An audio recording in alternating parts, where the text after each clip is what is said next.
we consider the voice of reason in this group? I don't know if we have one. Maybe Gavin for sure. I would say Gavin as well. The one who's not regularly involved in this podcast. Hey guys, so welcome to New World BrassCast. What episode are we in now? Will be episode 5? This is episode 5. 5, I think so. As always, I am joined by Amy and Tony, and this time around, I am joined by Gavin Pritchard. So Gavin, you're currently playing with BBCF. You're percussion with them. Yep. And you're on their operational board, right? Do you guys call it operational executive board? Executive board, yeah. I'm now the president of the band. I just know you've told me what to do on a few occasions. But you've played in like every single time I go and look up a test piece and its first recording, you're back there running around in the percussion section. I mean, do you want to give off a hit list of bands that you played with in the UK? Sure, just the UK first then. I'm sure I might get on to some others after that, but the UK first off then. When we moved back to the UK from Norway in 96 or 7, I can't remember, I'd already promised Richard Evans that I would play with his band. We met in Norway. And I said, yeah, if I come over, I'll play with your band. And he was connected to Leyland at the time. So I joined Leyland, but they didn't need me for the Masters, I think it was. Yeah, I'm sure it was the Masters. They had already a full team. So Dave King knew that I was in the area. I was 17 at the time, and he says, do you want to come and play for YBS for the Masters? I said, yeah, sure, I'll come and play. Leyland were okay with it. So the idea was I was going to play at the Masters and transfer to Leyland. I enjoyed it a little bit too much probably, and stayed a little bit longer than I kind of agreed. And I said to Dave, look, I promised Leyland that I'd go back there. That's what I said to Rich Evans when we moved back, and that's what I was going to do. So yeah, Dave took it well and said, anytime I wanted to go back, I'd be more than welcome, and wished me all the best. And then I went off to Leyland. I was there it was under a year. Certain things were happening, and Dave was in desperate need of someone to play at YBS again, so he kept contacting me and offering me a solo position. So I said, all right, this seems to be the best move for me at this time in my life. So I said, yeah, I'll do it. The problem we had then was the rule in Britain at the time was you couldn't go back to the band you'd just left within, I think it was a 12-month period. So I was transfer locked. So they put an appeal in because I was young at the time. I only did the one contest and the move, and that got accepted. And they actually changed the rule of registration in the UK at that point in the late 90s because of my situation, which allowed me to go to YBS. So you had a rule change just for you. Basically, yes. The Pritchard rule. It's like the Jordan rules. Kind of. It was the rule was a little bit wishy-washy, I think, and it kind of applied but kind of didn't. So my appeal meant that they then changed the wording of it so that it would allow that. I think there are still restrictions on this. I think they might just lengthen the time and then other conditions that might affect that. But yeah, that's how that rule got changed, which started my 7-year period at YBS then. And I joined just as they were successful, of course, but we won our first European, my first year. Then we started winning things repeatedly, and we were winning the Open every other year. We were winning the European, and 7 years in a row. We won the Masters many, many times in that period, the Yorkshire area, and we were just tremendously successful during that period. And in my opinion, it came from the fact that there was a lot of us together at the same age who had similar interests, that spending all this time together and developing as musicians together. So that created a really, really successful atmosphere, which was incredibly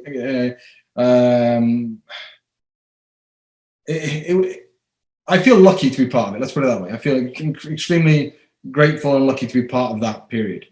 That then takes us to my end of my 7 years. I then decided the amount of time it was taking in my life was a bit too much. So I took a step back and just left the band, didn't join anyone else, just kind of helped bands out. Played with Grimethorpe a lot in concerts, didn't register for them, just dotted around. And then Grimethorpe said, let's have you join. And at the time I was living in South Wales, which is a 4-hour drive.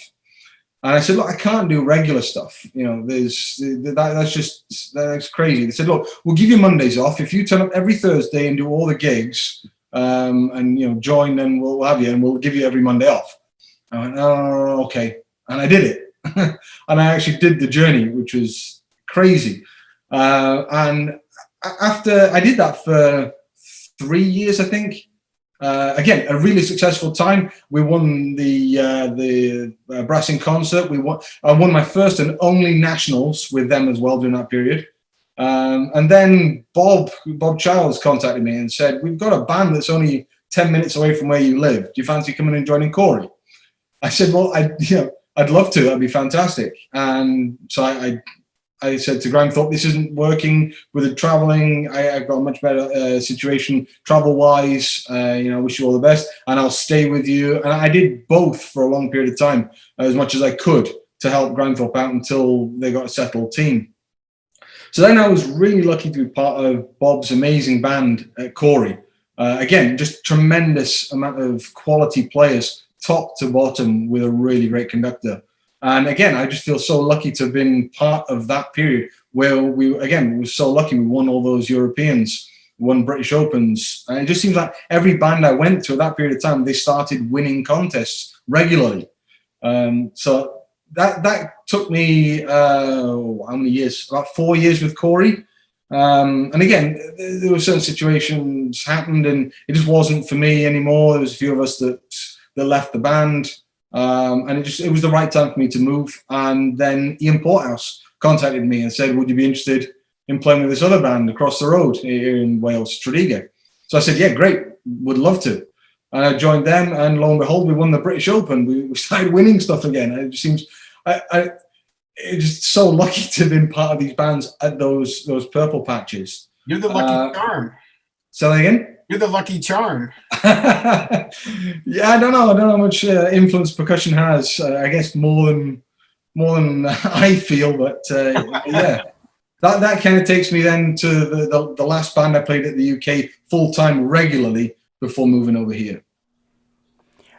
So what years were you with Corey? I think 2012 to 2015, 16. So you were when the conductors changed over? I left. So when let me think now. I've got this mixed up. I've got my times mixed up. No, I was with Corey from 2009 to 2012. That's when I was there. Because when I left, Bob left like 6 months later, and that's when Phil Harper joined. Okay. So I saw the band, the picture that I mentioned in our host episode. I saw them the year that he took over, and I was like, if you were in that band when I snuck behind the championship trophy and took that photo, if you were in that band, that would have been really funny. No, that wasn't me. No, 2012 was when I left. Because actually, funny story. The first thing I did when I left, I played with Grimethorpe at the Olympic Games, at the opening ceremony in London. So I think that was my first gig with them. That must have been fun, with the Olympics going on now. It's kind of an interesting thing where you actually got to play at the Olympics. Yeah, well, I mean, Facebook's great for that type of thing. It shows me on this day, however many years ago, and it's flooded at the moment. Every day I'm getting tons of pictures from when we were there. And for the past couple of weeks as well, because we actually recorded some of the music at Abbey Road Studios for the games. I was lucky enough, along with a couple other players, to actually stay on and do a studio session to record the backing tracks for some of the anthems and some of the other incidental music for the Olympic Games as well. So some of the pictures that have come up on my timeline, for example, is one of me, John Watson, Andy Lockett, and Carl Ryan, the other percussionists, wheeling a set of tubular bells, set of chimes across that crossing outside Abbey Road that the Beatles walked. Oh, really? That's great. Do they record the anthems every 4 years? I don't know for certain. I can't say for sure. I just know that we did some of them. We didn't do all of them. We just did some of them. Interesting. Yeah, because it's like you wonder if if there weren't like one set of recordings that they pass along. All right, London, here's this set of recordings for the anthems, and then they pass it along to the next one. you know. Yeah. Then who has the rights on it and international rights and figuring out who gets royalties, and I would think that would be a big headache. Sure. I'm sure John Williams is living happy no matter what who Oh records. gosh, I wonder if NBC actually still pays him for the number of times they play the fanfare and theme on their broadcast. It had to have been. I mean, Probably. just with forethought, they probably had to do just like a one gigantic lump sum right in the beginning, just for, because they're like, you would think as an executive, like every 4 years we would have to be paying out this guy just for that, like just like not even when like, you know, blah blah blah orchestra licenses the music for it, like not even that. So it had to have been right, and he's just sitting there kicking himself every 4 years, like, why did I do that? I don't know. I mean, he wrote that in 1984 in the Los Angeles Olympics, so it's been around a long time. Yes, 84 was a long time ago. Yeah. So, Gavin, when you moved back to England or the United Kingdom, did you say you were 17 when you were 18 when you started with YBS? Yes, 17. Wow, that's young. That's a good college band. Is it common for a lot of younger people to get involved over there with that high of a level band, or were you just like the anomaly? I was the youngest player in the band by about 3 years, I think, at that time. It is a bit of an anomaly, I think, looking around, to have someone that young, especially as a soloist as I was with the band. You know, when you have people like Pete Roberts and Morgan Griffiths in the band, and then you got a 17-year-old playing the xylophone solo as well. It's incredible lineup to be part of. But yeah, there was a large chunk of players in their early 20s. People like Shona White she was only in her early 20s, I think, at the time. Margie on baritone as well. A lot of Salford students all joined the band together, I think, which of course is a Dave King influence. He was teaching them at school, and I'm not sure whether it was people went to school because of YBS or people were at school and therefore they came to YBS. There was probably a good mixture of both on that respect. Well, that's kind of what we see around here. I mean, both BBCF and Tampa Brass Band. I'm not sure about the bands that you guys are involved in, but like a lot of our bands are like held together a lot of the times by like university students who are like my euphonium line has two of my former students sitting in that line, and it just so happens to be that way. And like I know, like with like BBCF, you have the trumpet professor at UCF there. That's right. But you've also got a few of his students or people taking private lessons with him sitting in that cornet section, right? Yeah, and what we were trying to build from this is kind of like what we had in YBS, where people would say, we like the look of brass band of Central Florida, so if we come and study at UCF, there's a link up there, rather than people just turning up at UCF and then we see who's good enough, you know? We kind of want to say who's, we want to try and get people to look at who is the professor at UCF so that they can come to play in the band. That's kind of what we had at YBS, I think. Has a youth band helped that at all? Do you think? I think it would have done had it not been for COVID. We just started getting some real traction with that, and then obviously COVID has stopped it. The youth band has been great to us. We have, off the top of my head, 5 or 6 players in the main band now that were in the youth band the last time we went to NABA. The principal cornet player from the youth band is now our flugel player, for example. I think 1 or 2 of the tuba players, quite a few of the cornet players. So that's been good for us. Hopefully that'll be the same now once we get going again. Has that been your experience too, Tony? Because you've got I think you've got like an army of youth bands up there. Yeah, we now have 3 youth bands, over 100 players. The Triangle Brass Band does have 5, 6, sometimes 7 former youth band members playing in the band.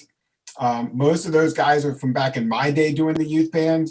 But I would say that it was probably 10 or 12 or 13 years of the youth band being in existence before any of those players matriculated up to the adult band, mainly because they were in high school, they went to college, they got jobs, started families, decided they still wanted to play. So you're talking 10 years later, then they're starting to come back.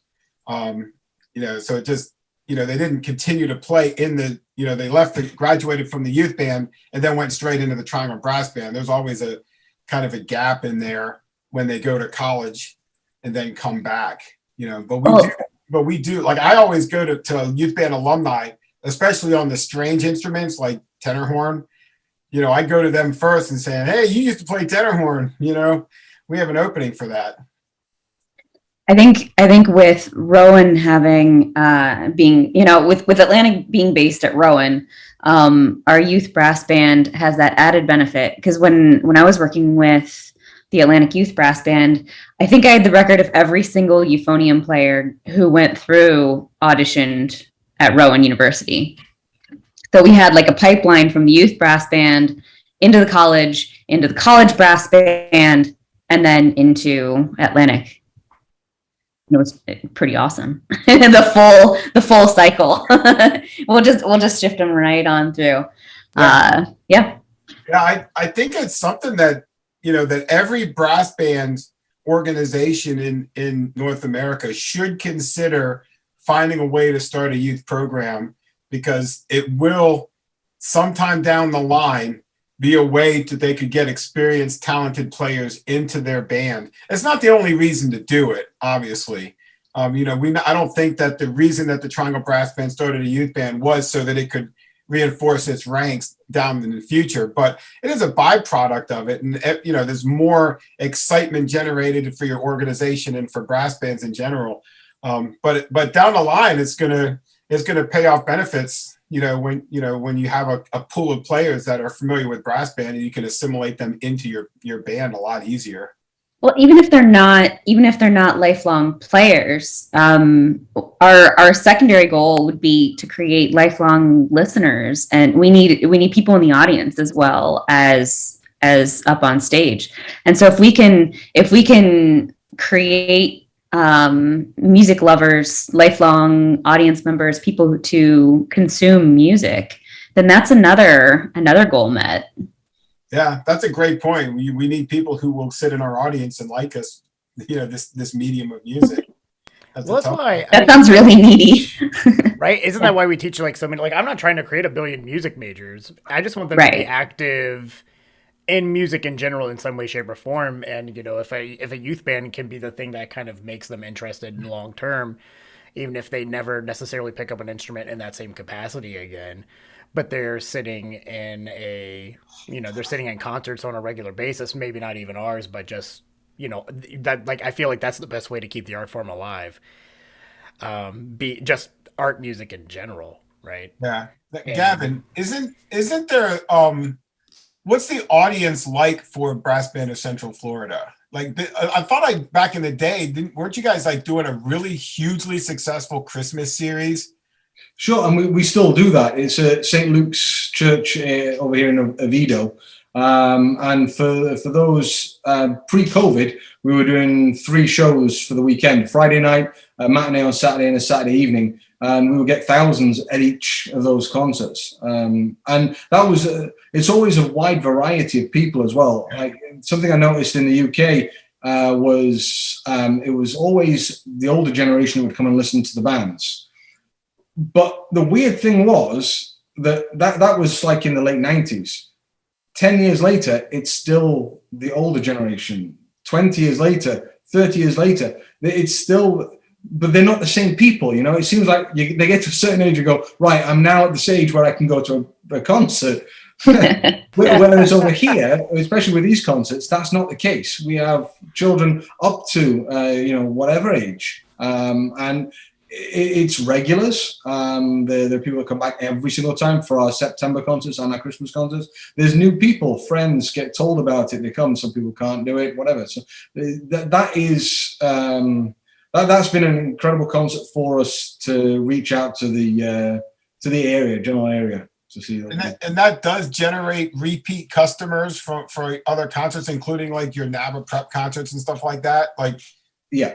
It definitely does, yeah. Not everyone comes to everything. Some people go because it's hosted by the church, St. Luke's. It's because they go to all of the St. Luke's concerts, whether that be the Orlando Philharmonic or the UCF Orchestra or us. However, there are people that do come to see all of ours and only ours. No other group has as many concerts in that series as we do.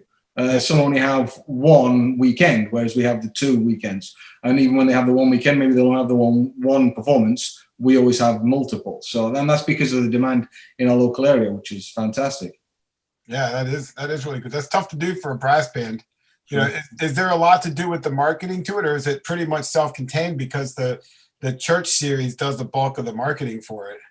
We've been lucky in that the church has done a lot of work for us in that respect. There was one lady in particular, Judy Duda, who up until 2 concert cycles ago was leading the whole thing. She was in charge of it, and she was running the show, did a fantastic job building up that base. And I mean, she can only ask people to come. You know, once the person's through the door and listening, if they don't like the product, they're not going to come back. So the repeat custom then is, of course, on the product that the band has produced, which over the years, through Chad's years and through my dad's years now, who's been with the band, 5 years now, I think.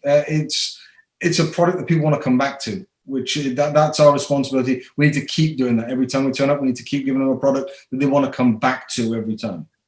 Yeah, that's you just mentioned that, you know, Chad and then your dad directing the band. I don't think you could get 2 different music directors in successive terms. How was the transition, and what are some of the things that made that transition either successful or not successful, and how that shifted the way the band approached doing what it was doing? Sure. The first things first, when we moved over here, there was no intention of my dad conducting the band. That was never on the cards. That wasn't the idea. And my dad was just going to come over, get some job conducting somewhere, and, you know, wait out his years until retirement. And it was literally within like 6 months of us being here that Chad then announced that he was off to Arizona, back home to Arizona, and the band would then hold auditions. And a lot of the band said, well, why are we holding auditions? Let's just make the switch. And then there were people in the band that said, no, we need to do it properly. And there were people that were against the idea, which is there's always going to be that. So the band, when Chad was in charge, the band were successful in playing the way they did, doing what they did, because the core musicians believed in that, and everyone else went along with the core. When there was a switch over to my dad, there was obviously a different direction. A lot of the band wanted that. Some were okay and different to it, and some people didn't want it. The people that didn't want it left, and that's fair. There's no hard feelings. That's not what they signed up for. And so that initial kind of rebuild at that point was healthy for everyone. We managed to then build a nucleus of what those remaining members wanted out of it, and my dad matched those views, and that then relationship grew to what it is now, which is a fantastic relationship. And it's changed the way the band plays. Some of the music's the same, some of the music's different, but the approach to stylistically how they play is just different. It's not right, it's not wrong. No one's good or bad. It's just a different approach. Yeah, it was very noticeable at NABA in 19.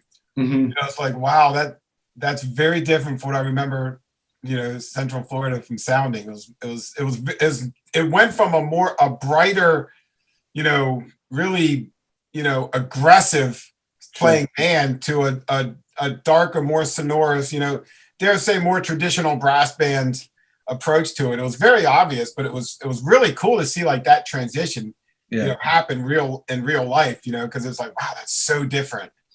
Well, that's really nice to hear, because obviously, I mean, I know my dad extremely well. I've played in lots of his bands. You do. And again, I talked about earlier about how it's been a privilege to play with great conductors like Bob Childs, like Ian Porterhouse, like Dave King. But equally, I put my dad, Gavin Pritchard, on that same level. And I feel tremendously lucky to be part of another one of his bands that is, over the last couple of years, has been a bit more successful, a bit more consistent in NABA, which is great to see, and great to hear these comments, because when you're in it, you don't always see or hear the changes. They just happen. You think you're doing it, you know you're attempting to do it, but you don't know if it's translating. So to hear that is is really nice to hear. That's Yeah. So what does your dad say to you when you're supposed to play a lick on timpani and you're back there texting somebody instead of playing?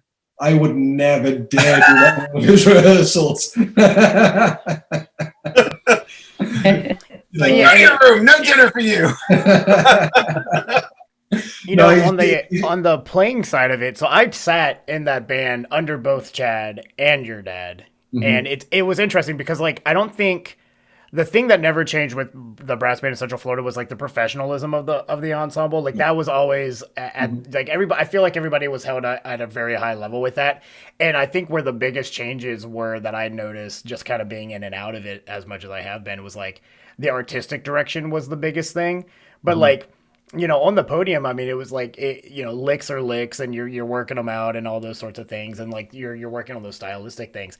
But it's kind of crazy how like, you know, I played under Chad a little bit, and then I come in, you know, for I think it was that 2019 NABA, you know, that's when I joined in, and just hearing a difference from just like that standpoint was really interesting. And like to go back to that whole like youth thing, and I wanted to make sure we mentioned it before we got way far away from it, was like, but playing in the band that your dad now directs is why I play in bands now. Was I subbed in that band once, I saw them play at the University of Central Florida for a tuba conference. I liked brass band. That was a lot of why. So like I am testament to why that situation that you mentioned is a thing. Yay. So I wanted to, because we're in a very interesting situation before we run out of too much time. I wanted to, and Amy, of course, you're more than welcome to join in on this as well because you do have this perspective. But I was curious, Gavin, what has been your? Obviously, we've been talking about it a lot. You've been in bands on both sides of the Atlantic Ocean. What has been some of the differences that you've noticed between the two? I think the major difference is having to convince people over here to do this, to try and sell the product. That seems to be obviously a large part of what we do. Like you're saying, Aaron, once you're in it and you've tried it a few times, you're hooked. And I'm not just talking about you, I'm talking about, that's how we've got everyone in the band that's new. They come and join it, they listen to it, and they go, yeah, I want to try that. That doesn't happen in the UK. It's already established. People know there's recognition. You look at the UK is only the size of Florida, and look at how many bands there are in the UK. Not just how many quality, how many bands there are. Each village has several bands of all different levels. We just don't have that here. So you'd think that if we are the only brass band in and around Orlando, we could attract loads of players. But because we have to convince people to come and, to convince people that we exist in the first place, that's a major part of it. And that takes up a lot of our time. Playing wise, I'm not sure there is much difference, to be honest. There might be some different approaches because you're having to convince people from other genres to come in and play. So they have to change the way they're doing things. You don't have to, if you ask someone to come and play in a brass band in the UK or Europe, they know what it's about. They've got some experience. They know how it sounds. It's not alien to them. That you don't get that here with people from other genres. It is an alien thing. They go, oh, wow, this is what we do here. This is the way we want to try and get a dark sound, do we? Is that what a homogeneous sound? Rather than I need to project what I'm doing either to the box or into the microphone or whatever. That's kind of the players that we're trying to bring in. Like I said, that's the only real major difference. The similarities are surprising. I thought there would be more differences, but there aren't. I think that there's, because of YouTube and the access that we have to see what's going on over here on the other side of the pond, it gives us a lot better idea of what we're supposed to be doing. 20 years ago, 30 years ago, we just didn't have that. Mm-hmm. You get a CD and that was it. But there's so much access now through live streams and through YouTube and stuff like we can see what all the bands are doing all the time. And it's much easier now to incorporate that into our approaches here, especially now that so many bands over here are bringing in guests from over there to work with our bands. as well. That happens a lot more frequently now than it ever has. And that helps with that education too. So we're starting to learn more about the culture over here of what, because that's really, to me, that's the big difference between here and there is the cultural differences. Brass band is a thing there, and there's a culture surrounded by it where it has a high level of importance in people's lives when they're really competing on those high levels. And over here, a brass band is still a community band. And that community band is like, well, I'll do this on Wednesday nights, but if something comes up, then I got something else to do and I can miss it. And that would be unheard of, much less doing it 2 nights a week versus just 1 night a week and missing it, because, it's my birthday, my son's birthday's dinner. So I'm going to, bag on band, so it's about developing that culture. And that's really hard to do because we have this community band, culture over here, where there's 80 people in the community band. Nobody's going to miss the 7th chair tuba player, for 1 night. Right.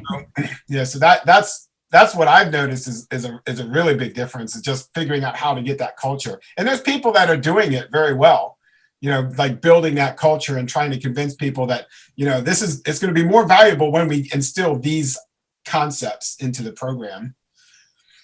Yeah, I think sound wise, the biggest difference that I heard, being on both sides of the pond, is that in the UK and a lot of Europe, when bands get louder, it's like you turn the volume knob. In the US, when we get louder over here, a lot of the time I start sensing like this tension being introduced to the sound. And I don't know if that's marching band or what part of our musical culture, where that comes from, but I want to track it down. What? It's trumpet players trying to play cornet. And but it's from all of them. It's from all of them. And the amount of work that I've done with various people, just don't bring the tension. Just take the volume knob. And Tony just invited Phil Smith to send us a very grumpy email. Well, Phil's not listening to this.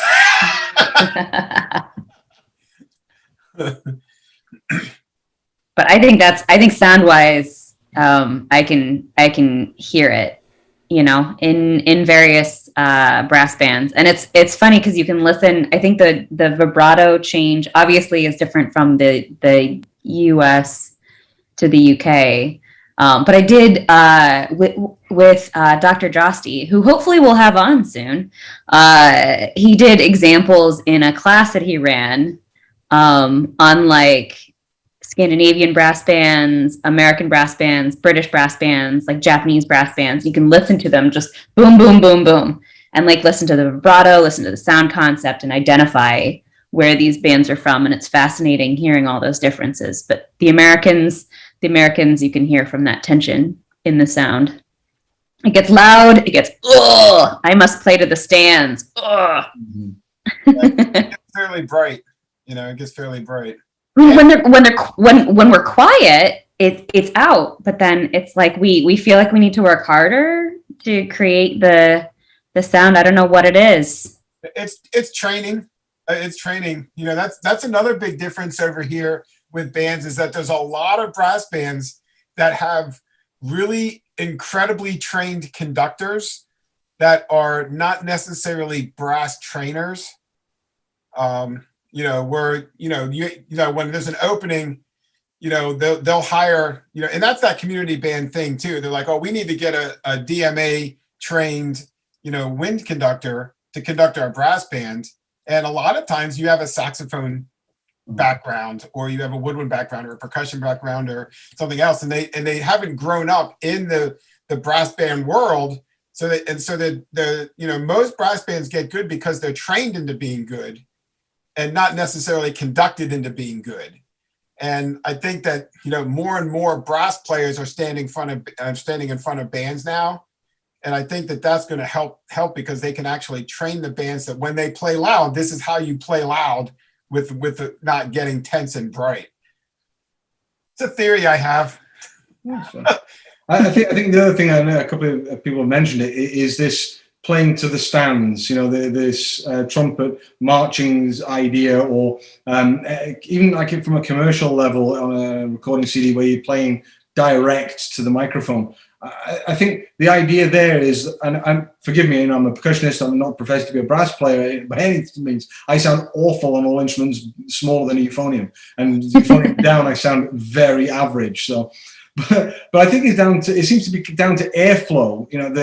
In that respect, with playing to the stand, we're trying to project the air through the instrument, and you need to get more air through the instrument and out into the air.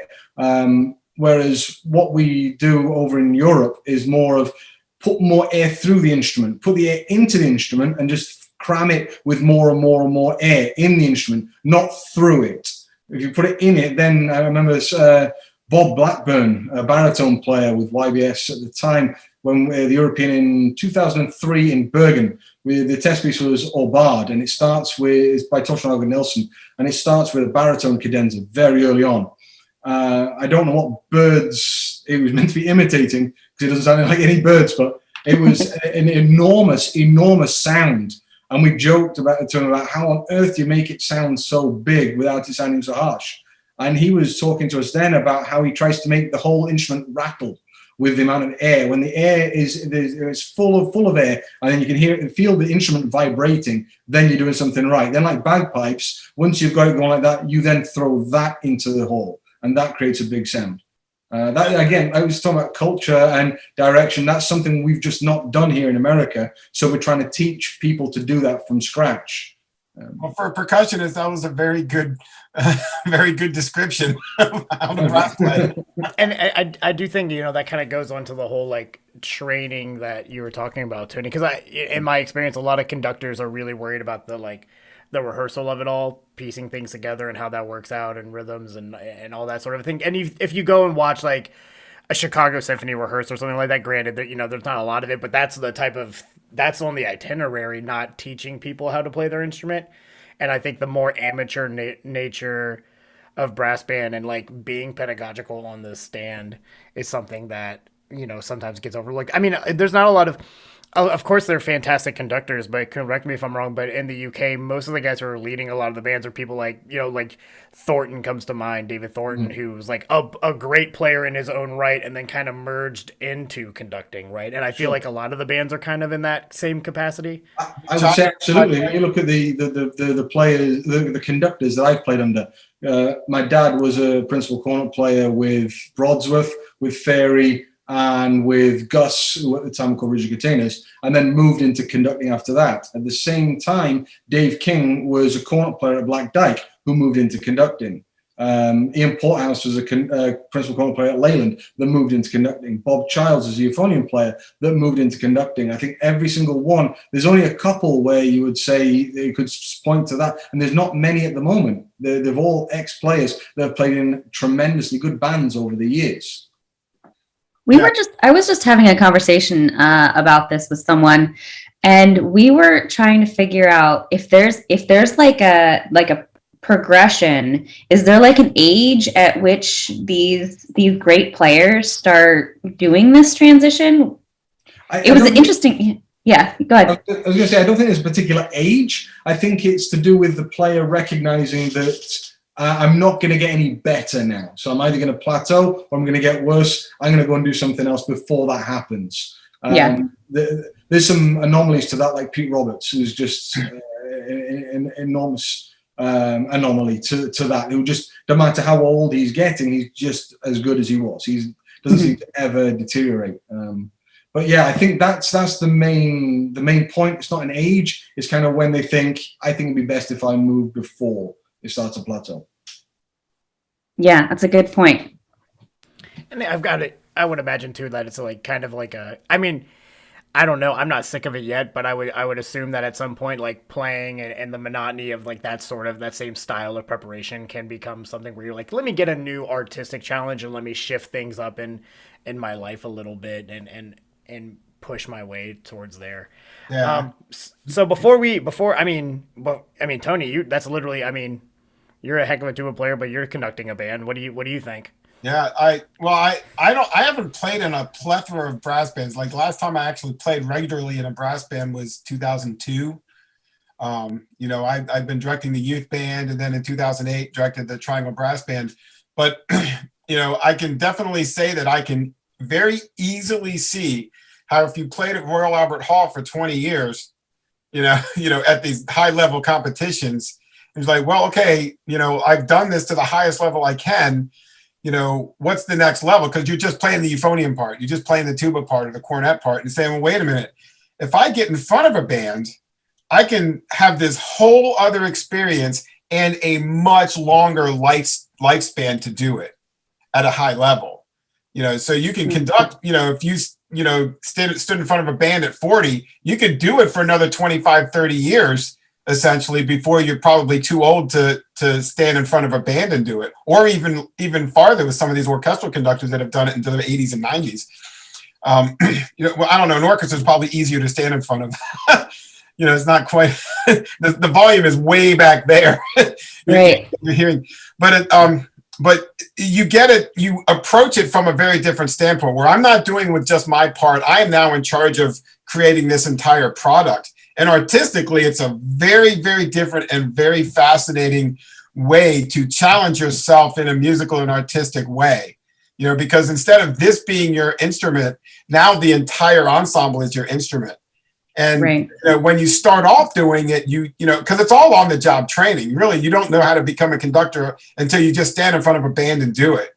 And you learn how to do it. And once you figure out how to get the band to do the things, and they can learn and understand what you're doing, then it all just fits together. There's the brass bands, when you train them the right way, they do things because they listen to each other, not as much because of what they see you do. It's fascinating to me to watch videos of Black Dyke Band and the way that they respond to what Nick Childs does from the podium. He'll give a downbeat and there'll be a rebound, and then the band will play like a whole second delay to that. Mm-hmm. And it's just like, are these wires, is the sound going through these wires slow? Like what what is going on here? But they're perfectly together, so that, I think that if you were getting a DMA in conducting, they would probably discourage that habit. But the band has worked with Nick for so long that they all know that that's how it goes. So as a person that does the conducting thing, you just kind of have a totally different experience of what you do artistically. And it's fascinating to build the product rather than to just be a part of the product. Well, I think, Gavin, I think you're right, because in the discussion that we had, because right now the cob position, conducting position is open, and I was going back and forth. Should I put my name in the hat for this? And then I kept on going back to the fact, and like, my gigs are getting better. Like, I have some performances that I'm really looking forward to, and I'm like, I'm like, I feel like I've worked and worked and worked to get to the point where some of these gigs are like pretty cool. And I'm like, at some point I think I'm going to make that switch, but I feel like I'm kind of living a little bit of that payoff now. And so it was interesting talking to a few people who I've talked to a few people who are like making that transition and taking on more conducting roles. And I eventually settled into, we're going to establish a more prominent youth brass band. So then I can conduct, but have a little bit more of that flexibility in there. But I thought when you said that, I was like, that's the perfect response, because that's what everyone I was talking to was talking about. So it's pretty cool. All right, so we're ready to wrap here, but I wanted to remind our audience that we are adding a segment. We're going to do it here in a second, but we have added the segment of question of the day. So we're taking questions from the audience. Either hit us up on our socials and or comments on the YouTube page, and we will pick a random audience member's question to ask. It can be general, it can be specific to a certain person or anything like that. But since we haven't even aired the episode where I actually initially brought that up, so I actually made up our question. So we're getting really close. We're all kind of getting really close, I hope, to starting our new seasons. Like we're kind of getting our rehearsals together and our academic schedules, and that has come with the frustration, even especially after COVID, of filling sections out. And it always seems like certain bands just have a hard time filling out a section. Certain sections. It's never the same section between any band or whatever like that. So I was curious, y'all, what section have you been in bands with that have just been like, we just cannot keep people in those particular seats for some godforsaken reason? And with us, with the Tampa Brass Band, it happens to be the tenor horns. Surprise, surprise. I can't get French horn players or cornet players or euphonium players to switch over to that thing. Tony, what about you? What about in your bands? Wow. It definitely goes in waves.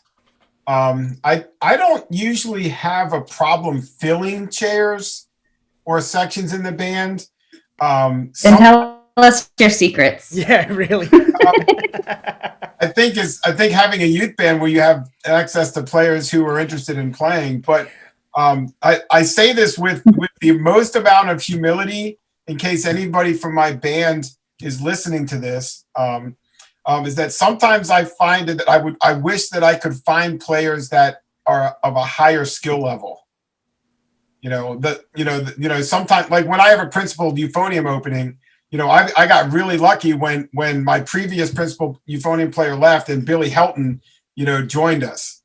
He came into town right at the same time. So knowing the players that are in this landscape around here, especially euphonium players, there was not a really good euphonium player around that could play lead euphonium. And then Billy just just dropped in my lap. And it's just like, oh, thank you, Lord, that Billy came here because now I have a really good euphonium player. So we're good. Well, Billy just left the band. And, right now it's like, what am I going to do? And I hope that, I've got a line on a guy that's moving into town that could fill in that role. I'm not going to reveal his name because it is a prominent euphonium player and I'm really super excited about it, but he hasn't signed on the dotted line yet. So, by the time this... I'm going to go on Facebook and see who's moving to Florida, who's moving to North Carolina now. I think I know who he's talking about. I think I do too. I think I know who he's talking about. But it's just making sure that when I do have openings, that there's good enough players that can fit in and play at the same level as the rest of the band. And a lot of time you just get lucky. I feel very fortunate that I always have good tuba players. I don't know if it's just dumb luck or if I know enough tuba players in the area and I can wrangle the good ones to play. But all of the community bands around here struggle to get tuba players, and I always have a fully stocked, loaded tuba section. So I'm super psyched about always having good tuba players. People would rather play tuba, I feel like, in a brass band where they can move their fingers a little bit than play, in wind band. I mean, sorry, wind band people. But... I think it's also because I demand that somebody plays pedal notes all the time. You encourage that behavior. Yeah. Amy, what about you? It's tenor horns. And we had the biggest trouble when I taught at Rowan and we were establishing the college brass band. And everyone else just hopped on board, but the horn players they were afraid that they were going to mess up their chops, which is such a foreign concept to me because as low brass players, we're like, I'm going to play trombone for this, I'll pick up a tuba for this, I'm going to play euphonium, I'll switch over to baritone. My chops have been fine.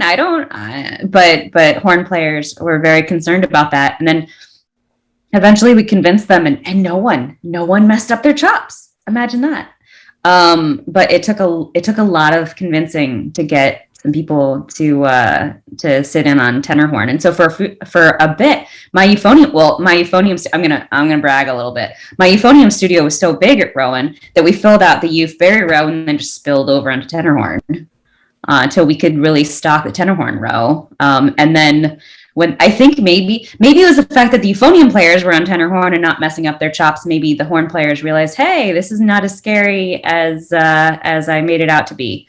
And then we got tenor horn players. But then I think in Atlantic they have a tenor horn opening as well. And I hope that one of the youth, then college, and now hopefully she'll step in on tenor horn in the main band. So, but yeah, it's always been tenor horns.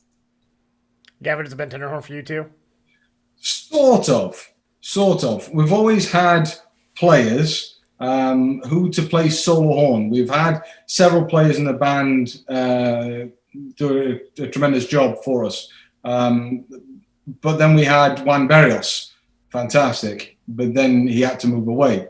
Then we had Jack, who came and played, Jackson Arthur, who was a cornet player, moved over to solo horn.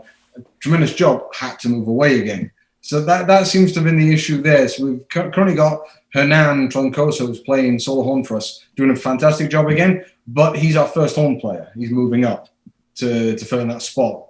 So that's been a spot that we've kind of rotated people in and out of, seemingly. Cornets has always been, we've always had too many cornets, which is a great thing to have. We're currently running, I think, 11 cornets right now. And that's saying we don't have room to at least 5 or 6 players that could and do want to play in the band. Tubas, solid. Percussion, we've had the same 3 of us for years now. Same with the trombones. It's been the same 3 trombones for virtually every rehearsal I've been to since I joined the band.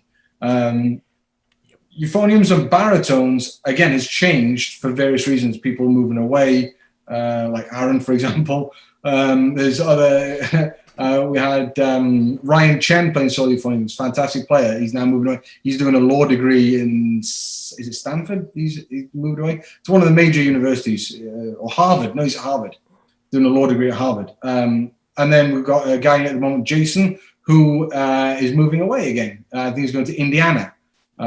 So that seems to be an issue for us. We get these good players, but because there's nowhere for them to go within Florida at the moment, that they see something, the grass is greener outside of Florida for whatever reason. They move out, and so we get the good players and they go. So what I'd really like to do, and I know Aaron is helping to do this, is create this atmosphere in Florida that people want to come here, not people grow up here and move away. We want people to go other places and come to us. So those are the situation, the positions we've had the most rotation on. Not issues, just rotation. Solo euphonium, solo horn. Oh, don't worry. Florida's going to become the Mecca. We're going to make it happen.